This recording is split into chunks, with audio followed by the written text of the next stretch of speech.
Hey, everybody, welcome back to another episode of Chasing Easy, where life is easy, but it's the choices we make that are hard. And that's a quote from Ron Late, my incredible husband. And as Alan Arnold says, what does he say, Kayla?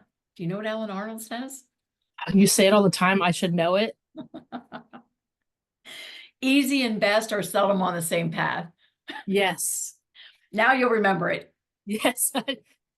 So what we're going to do is really, again, this episode is going to be like all the others where we just have very raw, unscripted conversation. These are ordinary, everyday people. Kayla, are you an everyday, ordinary person? Yes, I am. All right. So I know that you have overcome some things, and we had some discussions through a small group that we're part of, that we belong to together. And you have bravely volunteered to share some of that with us and with my listening audience. And so I know that they're going to learn some nuggets of truth, that you're going to help to enlighten them and probably bring some hope that maybe they've lost over the period of time. And I would ask the audience too to please share Chasing Easy with your friends and your circles of influence so that other people can also be encouraged and have some hope in overcoming whatever struggle they may be going through. Kayla, let's talk about, I kind of already mentioned how we met, but I'd like to start with, it's not like we've been lifelong friends or anything like that. How do we know each other? It's actually been pretty recent, which is crazy to think about because it feels like forever just because of the changes that, I feel like the group and God, they've brought me through so many good changes. But through Beautifully Broken, the small group, um, you're the leader. And I was so scared to join, but God told me to do it, so I did. And I mean, I'll never forget the first group meeting. I like sat in the corner away from everyone, hiding behind a lamp. And then by the end, I'm inside and Couldn't out shut the you up at the end. yeah, right. I'm kidding. No, but you're right. I feel like a different person inside and outside of the group. Excellent.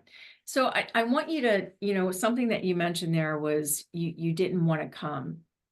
So I'm thinking that you're probably speaking to a majority of our audience of people who, for whatever reason, are not being fully engaged in life because of things that they think what other people are thinking about them or the way they look. Or I know people, even Oprah had mentioned that she didn't want to go to a party because of her weight. So you didn't want to come. Tell us how you overcame that, but start with what was going on in your mind, because really that's where things start. I struggle with social anxiety, so Okay. that was the main one. And I think that comes from just growing up being abused verbally and emotionally. Mm. Just the messages, the abuse that my mom threw at me became my self-talk. And even though, I've been no contact, it's just about 10 years since I last saw anyone in my family. It's still, I mean, if I'm stressed out or if I'm in one of the, seasons where the trauma is hitting really hard, I mean, my mom's self-talk is still the first thing my brain goes to in those moments. So it can be really hard to just feel confident and put myself out there.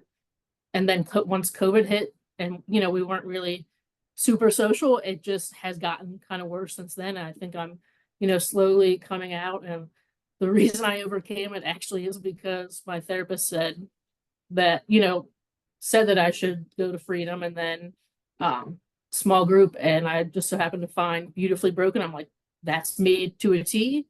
And I knew that I needed to be held accountable. And I think I felt safe because it's a place of God and I knew God would protect me and I knew that, it would be a welcoming environment. Very good. So I want to, first of all, applaud your bravery, right? Your brevity for showing up, because you weren't the only one, which you discovered that night. Yes. There were two or three other people that struggled with exactly the same thing, had the exact same thoughts, did not want to show up, showed up anyway, and I think they're going to be lifers. So, I think so too. and I don't mean behind bars. So, um, but you mentioned verbal and emotional abuse. I wonder how you define that. How did you Because obviously I'm thinking going through it as a child and maybe into teens, you probably couldn't label it that. So where is that coming from? What does it look like? How do you label that? What can somebody look for? Yeah, and it was hard because I didn't know for a while. Like I thought it was normal, and then you get to college and kind of away from your family, and you're like, oh, this is how the dynamics are supposed to be. And that's kind of how I first realized that something was wrong. But um, I think for me, it was really attacking my self concept. So, my mom would tell me that I couldn't do anything right. I didn't mean to, it was going to be on your tombstone. Um, so there was that piece, but then there was also, because I've always been kind of tomboyish, telling me that I need to wear makeup and everyone looks prettier with makeup. When I was in 6th grade, she made me start getting highlights in my hair because she said it made me look prettier. So there's also that piece. Hmm. So my self-concept, just, my looks, pretty much anything that didn't fit into her white picket fence facade. And I am definitely the black sheep of my family. But so anything that didn't fit or she thought people would be like, oh my God, what's going on? She just attacked. But then she also put me in charge of her emotions. So, and What do you being mean by that? yeah, so being the people pleaser that I was, I when she was not happy, did everything in my power to make her happy, and it just kept building and building till um, right before I moved to Maryland, I was visiting here and I had an asthma attack. It's the only time I've ever been hospitalized for asthma, but I had a sign that they could put me on a ventilator if needed, like they couldn't get my asthma in check, and my mom didn't come, which I mean, they didn't usually if something like that happened, but she kept calling and calling until I would help her find a computer for my dad for Christmas because it happened like 2 weeks before Christmas. Wait a minute, wait a minute, wait a minute, wait a minute. I'm trying to really, maybe the audience is a lot smarter than me, but I'm trying to get the context of this. So you're in the hospital due to an asthma attack, and the phone calls that you're getting are to help to find a computer? Yeah, my mom wanted to buy my dad a computer for Christmas, and it was like December 13th or 14th that I was hospitalized, and I was there for I think 2 or 3 nights. How And old were you? like 25, 26. Okay. But I was in a new place because I didn't live in Maryland, and I was with a friend that they didn't know. I hardly knew. I had just met like 2 weeks before that. Um, so it was, a little daunting and definitely scary when they make you sign for a ventilator. And Mhm. at one point, I was on a nebulizer every 2 hours. And, Mhm. but I guess what I ended up doing, helping my mom find a computer because I wanted to make her happy and I wanted her to leave me alone so that I could rest. And that's just one tiny example, but I mean, there's Yeah. 1,000 of them throughout my life. So what is the message that you gained from that? What was the message that you told yourself? Because you kept saying you wanted to make her happy, and now I understand what you mean by you owned her emotions, Yes. which you really, I mean, that you don't own anybody else's emotions, right? I You're know that now. not that powerful. But you're talking to a whole bunch of people right now who have been in exactly the same situation, or they may be living in that right now and they don't recognize it as not being normal, because nothing is good or bad except by comparison. Oh, that's good. So if all you have ever known is that, then that's your normal. Yes. Like you went away to college away from that environment, and now you can see that there really is something different than what I've been exposed to. But I want to go back to, what did that say to you? What was the message to you? And you keep saying that you wanted to make her happy. It really, to me, you wanted to be loved and accepted. Oh, 10, and that's actually I think a better way of saying it. Um and it's hard. Well, it was hard then. Now I can wrap my head around it. But like my mom was my best friend and also my nemesis. Mm. So for a long time I didn't realize the abuser, I was like, oh no, it can't be, like, she's my best friend. But she would, you know, do enough nice things that it's like, okay, there's hope. I'm gonna hold on. Um, but yeah, I would do anything just so that she would accept me and love me. But I'll tell you, it's never enough. And, Mhm. you know, no matter what I did, she expected more. And, you know, my worth really only comes from God. And, Mm. uh, you know, I'm blessed because this abuse brought me to God. When I was in high school, I'm the only believer in my family. I grew up half Jewish, half Christian, but really not religious at all. And so, you know, there's definitely, you know, hope on the other side because if I was still living kind of in that dynamic, I don't know where I would be right now. It definitely would not be in a good spot. So here's what I know about you and anybody else who's listening who has overcome something is that you are a survivor. Yeah. We can stay stuck where we are and we can blame it on our upbringing, our environment, our circumstances, or we can overcome where we were once stuck by creating new environments, right? And it really comes down to the belief and our worth of what we believe about ourselves. Yes, and boundaries so that we uphold. Oh, boundaries. What are those? Uh, I finally know. It took a long time, but you know, it's, you know, saying I deserve this respect. You know, this is my value. I won't accept anything less than that. And that's actually what led me to going no contact because I've been in and out of therapy since high school.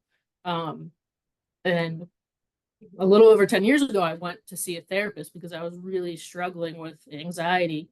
And I sat down, and the first thing I said was, I think I need to stop talking to my family, but I'm not ready. And so we started with just putting boundaries up. And my mom slammed through every single one.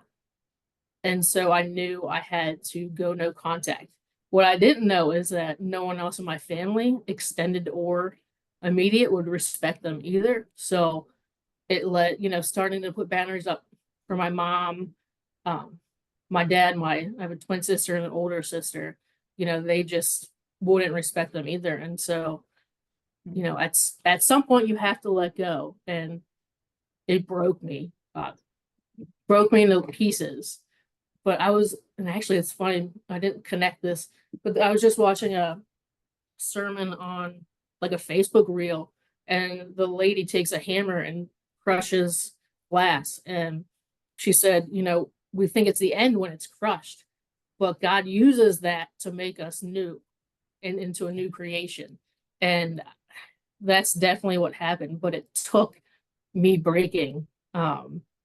It was a very hard time initially when it happened, and there's still hard times. It, you know, there's a saying, grief, it, you know, comes in waves, and it does.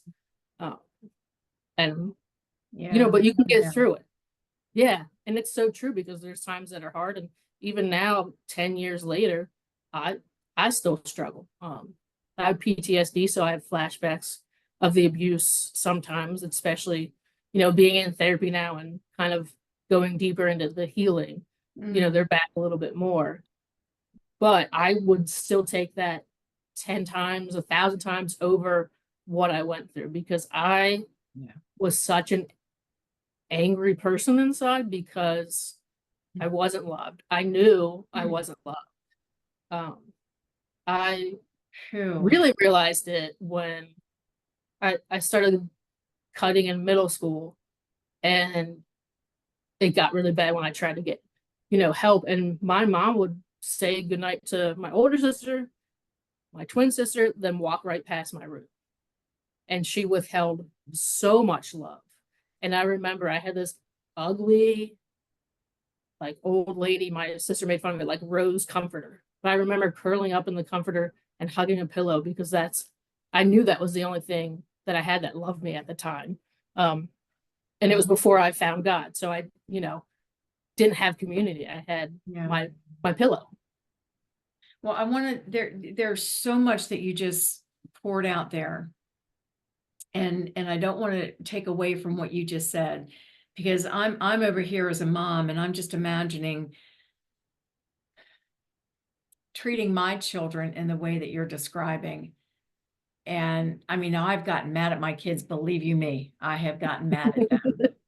But I just can't imagine. And it really speaks more about what probably your mother went through Oh, herself that was paid forward because she didn't know anything. But I don't want to, here's where I want to go right now is I want to go back to where you talked about boundaries. yes. And then there's also something, I'm going to grab a book. There was a quote, and I had no idea again how this conversation was going to Yeah. go because these are unscripted. There's a quote that's perfect that I want to share with you and with the audience about happiness. But I want to go back to boundaries. I want to know, maybe give us an example of one of the boundaries that you set. And boundaries truly, Lisa TerKeurst wrote a book about this, right? Boundaries and Goodbyes. I highly recommend it. Boundaries are for us. Boundaries are to protect us. It is not for the other person. It is for us. That was a flip in my script because that's not what I thought boundaries were. I thought boundaries were, let me keep this person away. And that's not at all it. It's let me love and respect myself enough and feel that I am worthy enough Yeah. of love and respect that I established this boundary. And I have to abide by that boundary. Which is hard, especially when It you is. just want to be loved and accepted. Well, and Um, it's also hard because you've allowed people whatever access to you for however long, and now you're going to change that? How dare you? So give us an example of a boundary, and then I'm going to ask how it played out. yeah, so I mean, it's a simple one. My mom used to call multiple times a day, and if I didn't answer, she, what am I, chopped liver? Because she's from New York, so she would just leave these like demeaning, like, "Where are you? Why didn't you answer?" Um, kind of voicemails, and but talking to her so much left me so anxious and just a shell of myself. And so my therapist at the time and I came up with, we can, our Saturday mornings would be kind of our phone time, and we wouldn't talk the rest of the week because it was just too much. Mm. Um, and I think I realized she'll never respect my boundaries when the next Saturday morning she left a voicemail mocking me like, "Kayla, it's Saturday morning. Where are you?" And I think at that point I knew if she can't do something as simple as that and respect that, it's hopeless. But I tried still, but I think I knew realistically at that point it's not So going to you happen. gave yourself permission to respect your own boundary because that's really what it comes down to. We can set boundaries, but if we don't follow through with it, it's like a parent that says, well, you can't have that. And then the kid throws a temper tantrum and then you give it to them. Well, what are you teaching them? That your Yeah, and words are meaningless. it's our job to teach other people how to treat us. Amen. And that's hard, especially when you're so broken yourself. Yeah. You don't think you're worth that treatment, but you have to put trust in yourself and trust in God that you are worthy and Mhm. that people should treat you the way that that aligns with your value. And so really you have to just truly find your worth in God and just lean on him and your friends, your family, if you have family that supports you, and your church community, to just stay strong and Yeah. let them speak your value to you, and read the Bible and find verses that just speak to you, because it's very easy to lose that if you're not immersing yourself in it. Yes. And it's very easy to fall back into old patterns that you've had over the course of 40 years versus trying something new, right? It's that, like Oh the yes. Jackson logo, that one fish going against the grain. That's really what you're doing, but it's the grain in your mind because Yeah. that's where all of our battles are won or lost. Yeah, it's what's ingrained in your mind. You're talking about going against the grain. It's like you're Yeah. going against what's ingrained um in your mind. Yeah. Yeah. So the one thing that I wanted to read to you is on happiness. And this is, I got to give credit here. It's a book called The Gift of Being Yourself. The Sacred Call to Self-Discovery, and it's by David Benner. So there, I've given him creds. But this is what it says. It's on page 78 in the book, in case anybody ever decides to get it. Unhappiness is always a result of not being able to do something I want to do, have something I want to have, or concern about what others will think of me. So true. Isn't it? And then now this is what I had struggled with. And so I really need to share these two lines too. I always felt like I got my worth and my love and acceptance through accomplishments. So high achiever, always, always, always going for the gold, right? And it says that securing love by generating accomplishments leaves one dependent on the potentially fickle response of others. And then my compulsive pursuit of accomplishments and the respect of people who are important to me suffocates the life of my true self. That is so powerful. Last one. My worth lies in who I am. Actually, whose I am, not what I can do or how I am seen by others. This is the truth of my existence. So there are, I would probably venture to say, a whole lot of people that struggle with their true identity, their true self. Authenticity. That was when I started Yes. doing no contact. That was the first thing that So good. we worked on, because when your self-concept is stripped for so long, Yeah. and my mom made me hide parts of myself, like, to this day, well, if you would ask her if I ever cut, she would say no. So, and she made me hide it for my family. So, when you're stripped of your identity, it's so hard you kind of lose yourself and you don't know who Sure. you are. But the beauty in that is you can become who you always wanted to be. And there's a beauty in that. And it's the becoming, I want the audience to hear that. We would like to think that we are going to eventually be the person that we were created to be, but we are in a constant state of becoming. And so be better than you were yesterday. Make today count.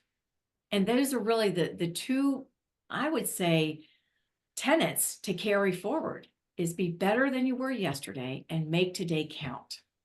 Right? Would you add something to that?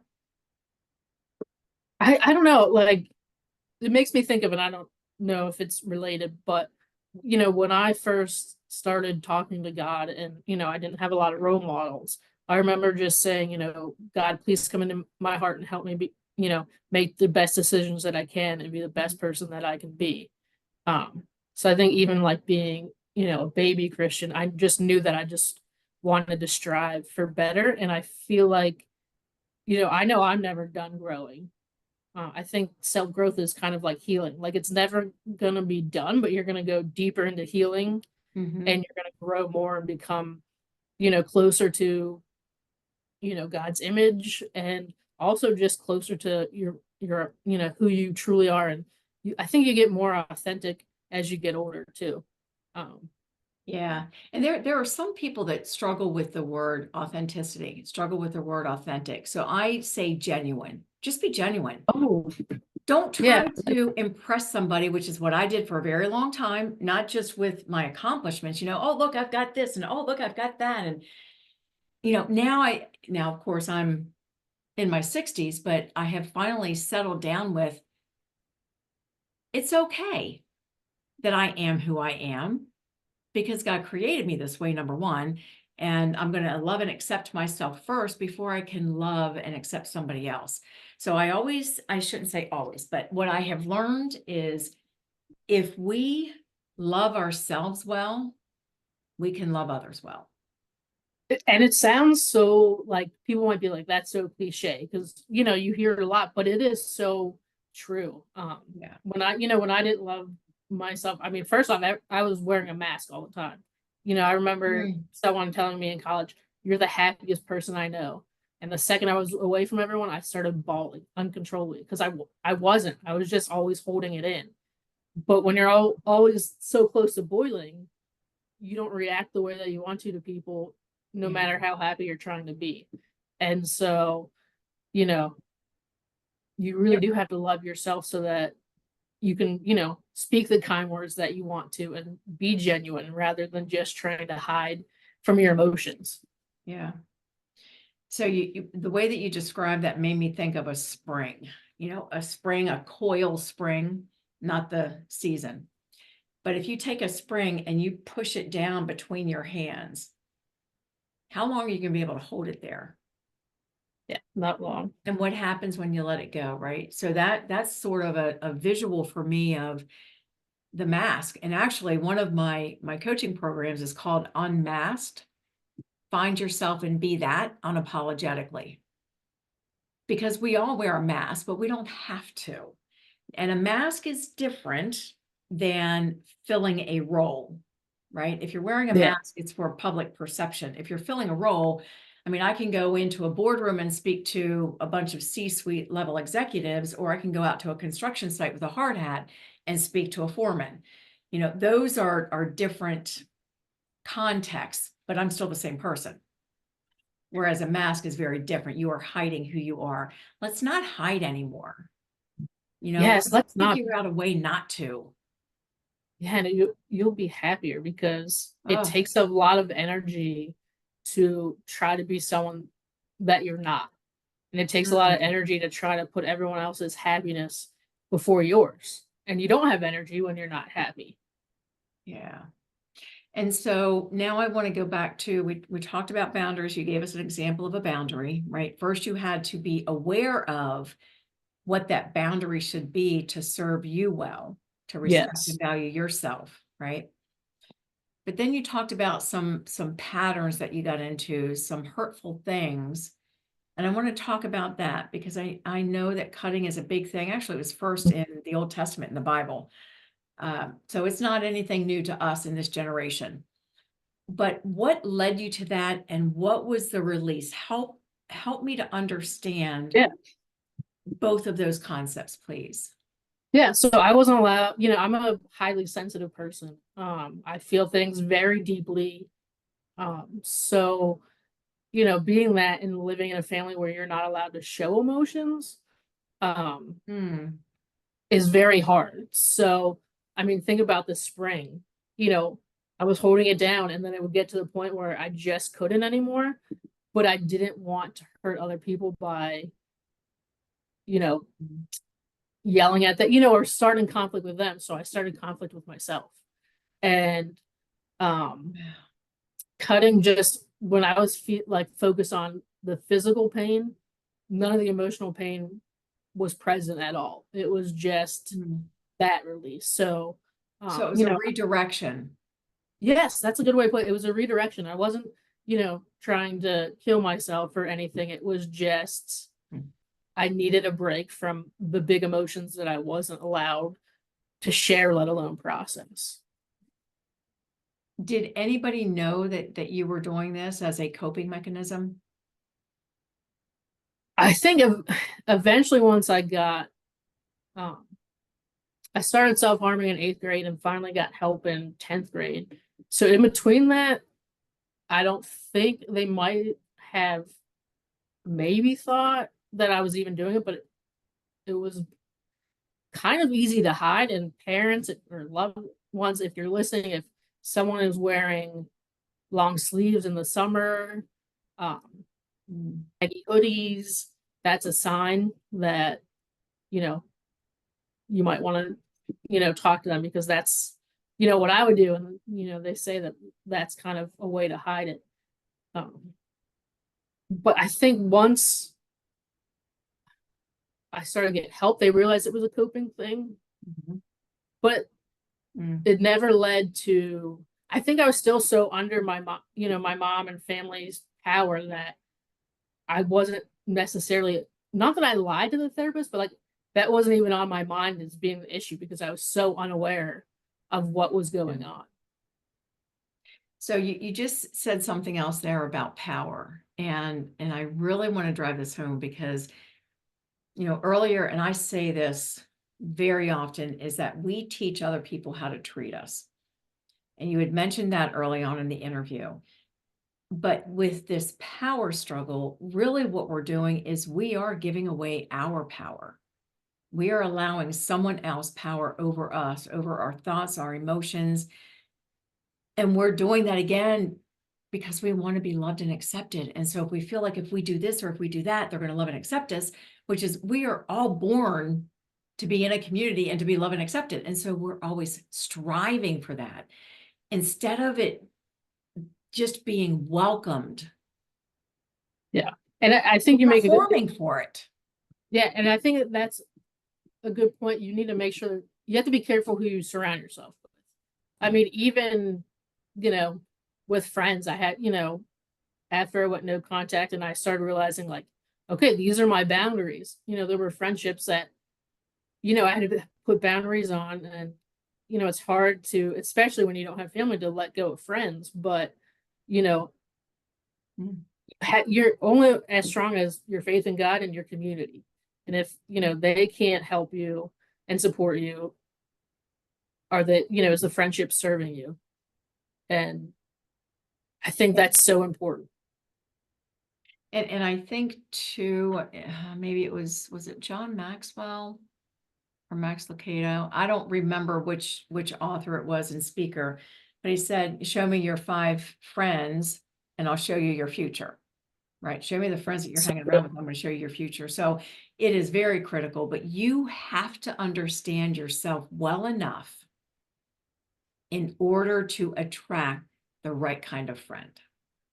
And you have to be authentic. You have to be genuine, because if you're Yes. not, you're going to keep attracting the same type. Yeah. And it's hard. So it's this very layered thing that, that it's kind of like a domino effect, not Yeah. being genuine impacts, how, you're letting the world see you, and then who you attract, which then impacts your friendships and your relationships. And Yep. it impacts every aspect of your life. So then let me ask you, because I'm going to go back to the cutting. I'm not just going to, breeze over that, because I actually have experience with that with one of my daughters, and had no idea.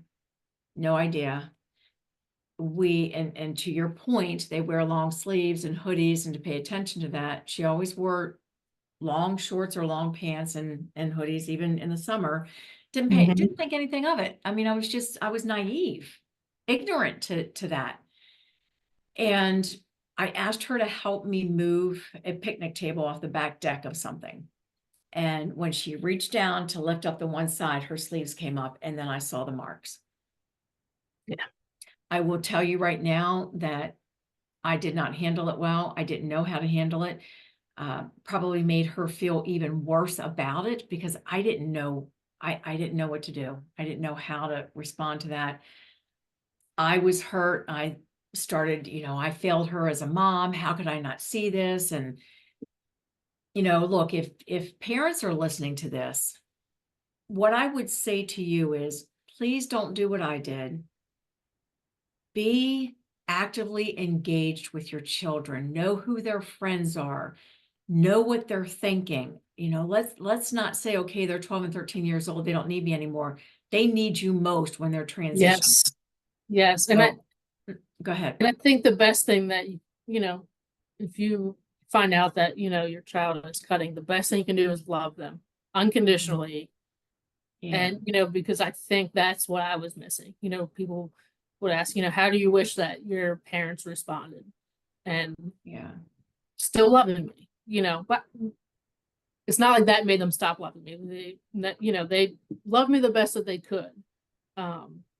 But really, they need even more love when, they're cutting. And, I know there's a stigma to it, but, and a lot of people are like, oh, they're doing it for attention. And there could be, kids who do that, but I think the majority, they are hurting and they don't know what to do with these big feelings.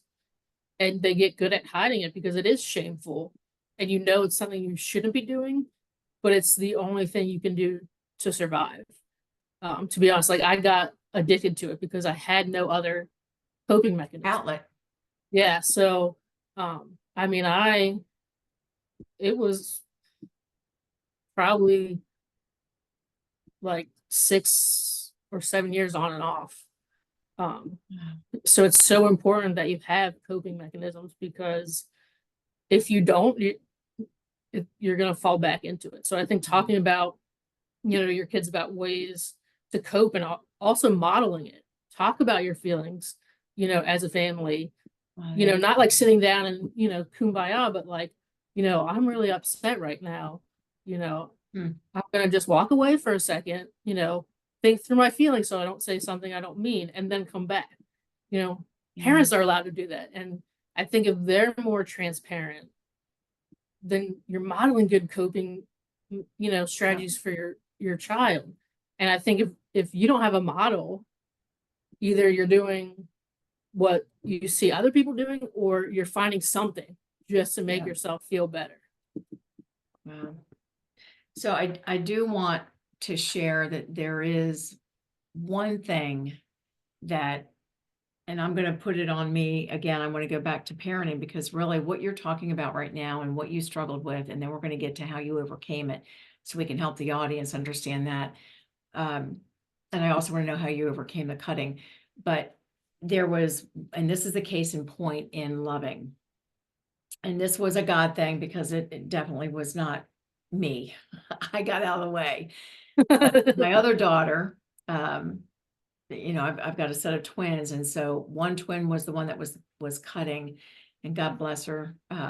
She overcame that. But the other daughter was my like straight A student and goody two shoe, but very, very strong willed.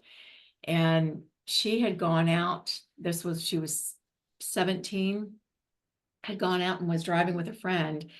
And this friend ended up calling me and said, and this was a guy friend, said that Alexa was gonna, I probably shouldn't have said it, it doesn't matter. Anyway, said that she was gonna spend the night because she wasn't feeling well. Well, red flags went up for me. And this was like at 11 o'clock at night. And I'm like, no, something's wrong. And so I had him get her on the phone. Well, she sounded high on something. I didn't know what, couldn't, but it wasn't her. And I said, and I got the other kid back on the phone. I said, I want you to tell me where you live, because I'm coming there to pick her up right now, and I'll deal with this tomorrow. I'm not going to deal with it tonight, but she is not staying there. So when I got there, I confronted the parents, found out what was going on, what had happened, why he ended up driving her car back to their house. And the next day, I'll fast forward, the next day, she felt horrible. She had a hangover and just, she felt horrible. And then she also felt horrible emotionally. And I said, when you're up and you're feeling better, I want you to come down and talk to me. Which, by the way, is a same reaction whenever a husband and wife are saying, we need to talk.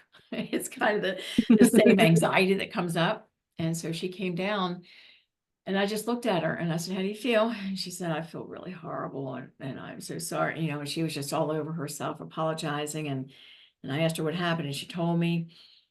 And she said, what is my punishment going to be? And I said, I don't think I need to do anything. I said, your punishment is what you have just experienced.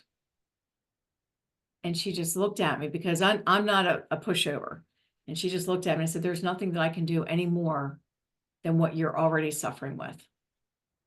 So that's one way that maybe parents, if you have a child who is struggling with something and they're doing some kind of self-harm, or if they do something that's really, really stupid, look, we were all young. Don't try to act like saints up in here, because we've all done stupid things, but give them some grace, right? Give them some grace.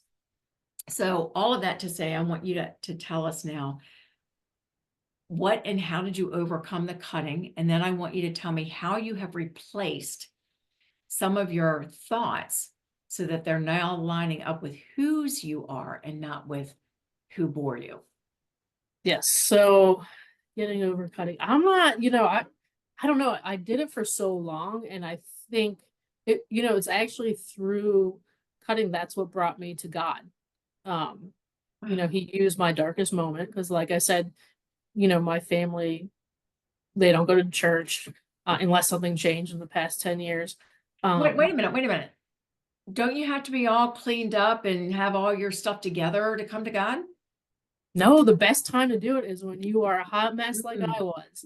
Okay. And let me tell you, that's another thing. If you see someone struggling, invite them to the church, because thank goodness it was someone that I went to school with, not even someone I was super close with, that was like, hey, why don't you come? And I Hmm. went mostly just to get out of the house. But I found God, I found a church.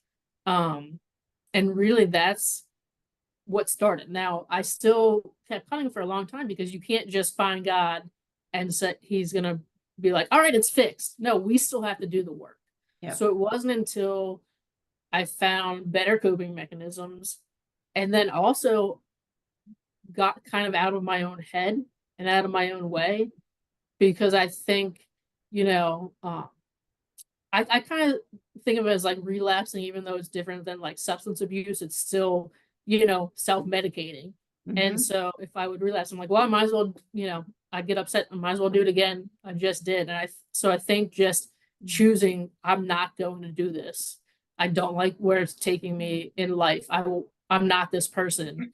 And that's what I think finally I gave myself a boundary, for myself to protect myself. And I think sometimes we do have to give ourselves our own boundaries and stick to them because that's the only thing at the time that held it together for me because I had to just choose and trust. And I, found better strategies. Reading is one thing that really my childhood was a good escape. Even now, walking in nature, sitting by water was one of the best things. Poetry. I love to write Oh, and poetry. you're so good at it. Oh, thank you. I got to put that plug in there. I mean, some of the stuff that you have shared with us in the Beautifully Broken small group is amazing, and you got all kinds of accolades. So you've got to let Thank you. that light shine, girl. Thank you. But Truly. it started as really dark. Ah. Um, and it actually came to the point where even though I found beauty in it, I had to throw, and I had a huge garbage bag of poems that I had to throw away because I had to set that boundary for myself because I would get depressed, read it, and then go back into the dark spots. So, sometimes you have to step away from your comfort, even if it's Mm. not what's directly impacting you, but if it's contributing to it, you have to step away and find, new comfort and new ways of just becoming yourself and, dealing with the big emotions.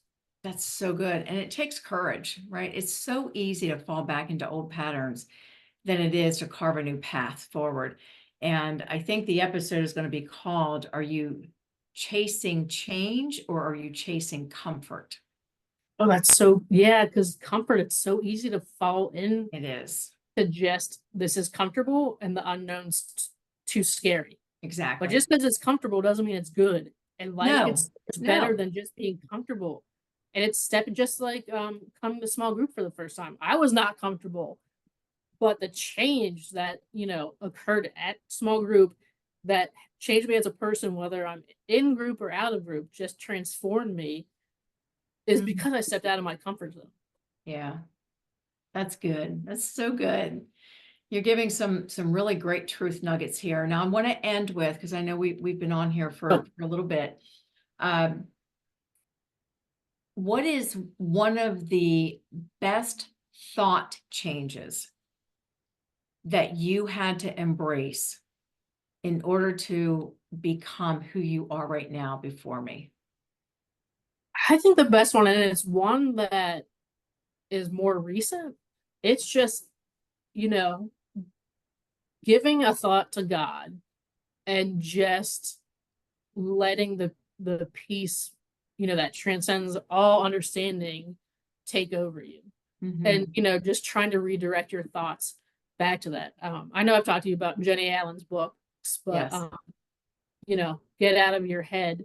It says, we're supposed to, take captive all of our thoughts, but she says, take captive one thought.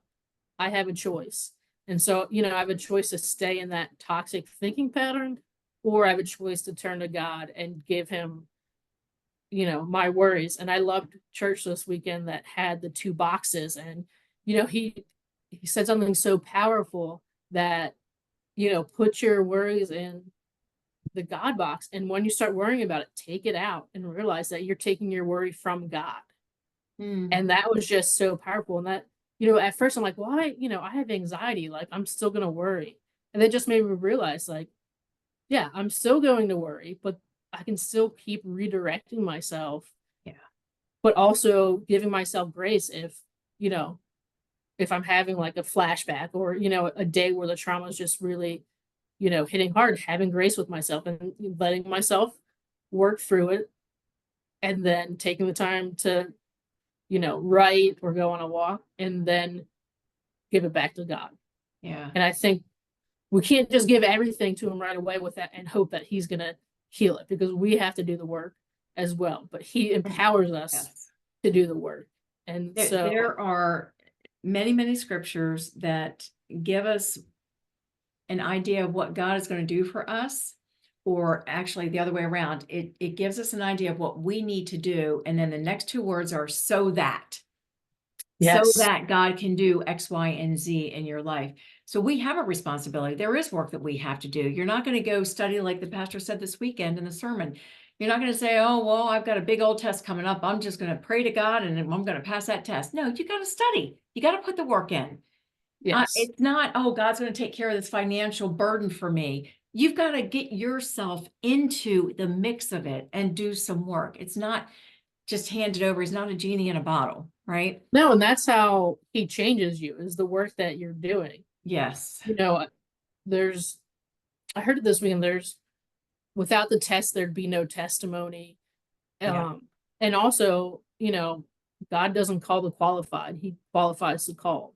So I Exactly. feel like through what I've been through, he's, qualified me to be, able to give my testimony. And if I didn't put the work through and, found God and was like, all right, I'm, everything's good now, there, I would never have gone no contact with my family. And I would not be the person that I am.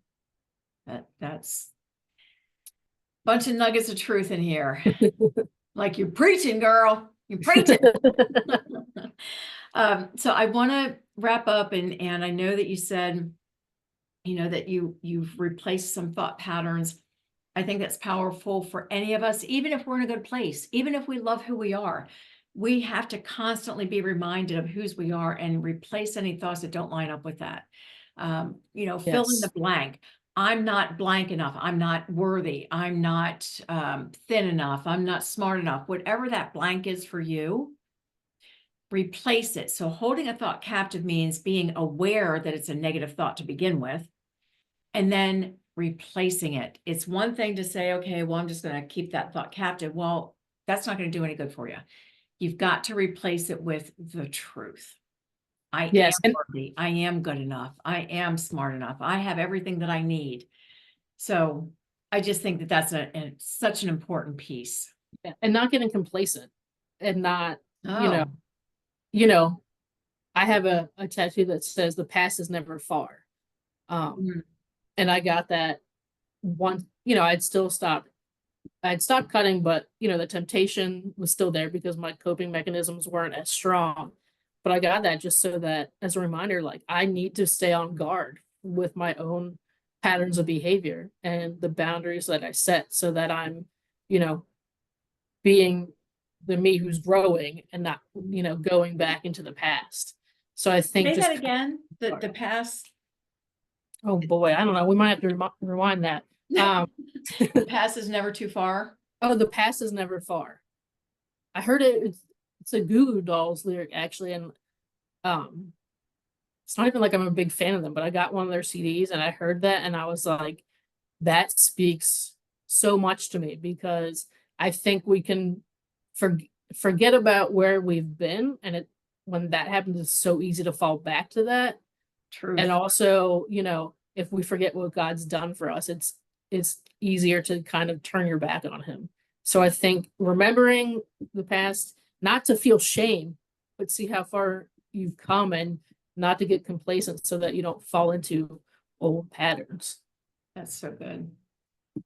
Well, I want to thank you, Kayla. I mean, you've been a light for many, many, many people that you are touching that you're not ever going to know until you're on the other side, till you're in heaven. But I thank you for your courage to be on here. I thank you for your honesty, for being so genuine, and for being raw. And I know that we've only touched the surface of your testimony, but it's a surface that I think a whole lot of people struggle with. Yes, and I'll say, I don't know if this is allowed, but if, if anyone wants to reach out to you, I don't know if they can, but it needs someone to kind of talk to, or, other bits of advice, or, things, books that I, went to that really helped, I'm willing, I figure if God's brought me through it, then, if I can share, things that's why, he brought me through it, so that I can connect with others. So Exactly. Yep. Oh yeah. People, they can reach out through the podcast, and reach me to reach you. okay. If that is there. I thank you for putting that out there too. Appreciate it. Really do. All right. Well, thanks again, Kayla. You've been Thank you. fantastic to have on here. And I hope people got some really good advice. And if they're not aware that maybe they need some of the advice that you've shared, that maybe now they'll be more I aware. hope so. Yeah. All right. Well, God bless you. Thanks again. Thank Appreciate you. it.